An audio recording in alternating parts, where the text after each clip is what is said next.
શું કરો મજામાં? હા બસ તમારી દયા બાપુ. અલા ભાઈ અમારી તો નહીં, ઉપરવાળાની ને માતાજીની દયા અને આપણા માણસની શું દયા હોય કયો? સાચો છે એ તો, માતા ભગવાનની દયા. બંધ કર. પેલું તમે કીધું તું એ ખબર ના પડી મને. શું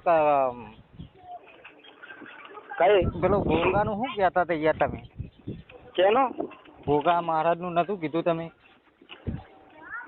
હા અલ્પેશભાઈ બોલો છો ને? આપણે પેલા દાદા 100 રૂપિયા આપી એમ.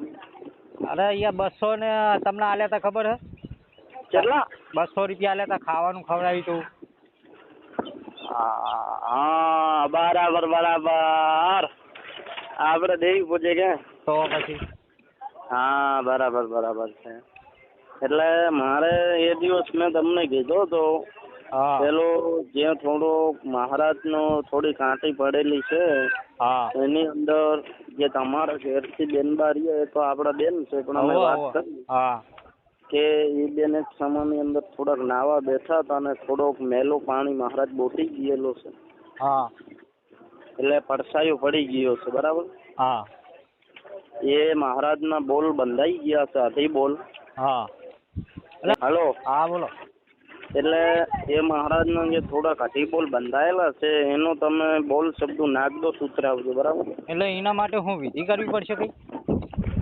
એના માટે તો વિધિ કરવું પડે ને. એટલે શું કેટલો ખર્ચો લાગશે એવું? એનો તો કોઈ લાંબો ખર્ચો નથી. બરાબર. હલો.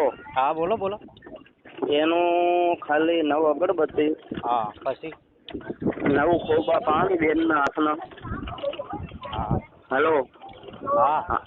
9 ખોબા પાણી. 9 ખોબા પાણી, 9 અગરબત્તી.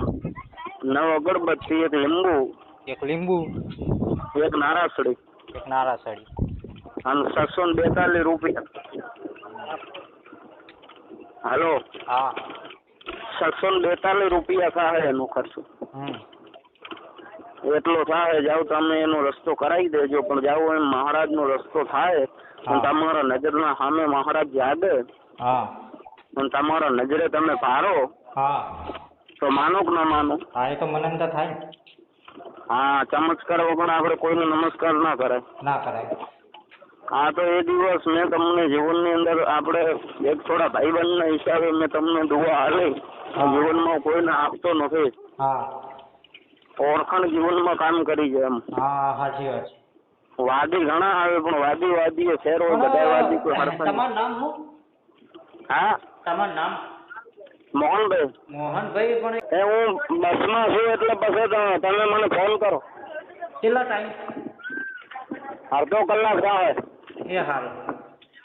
હું પછી ફોન કરું આમાં છે.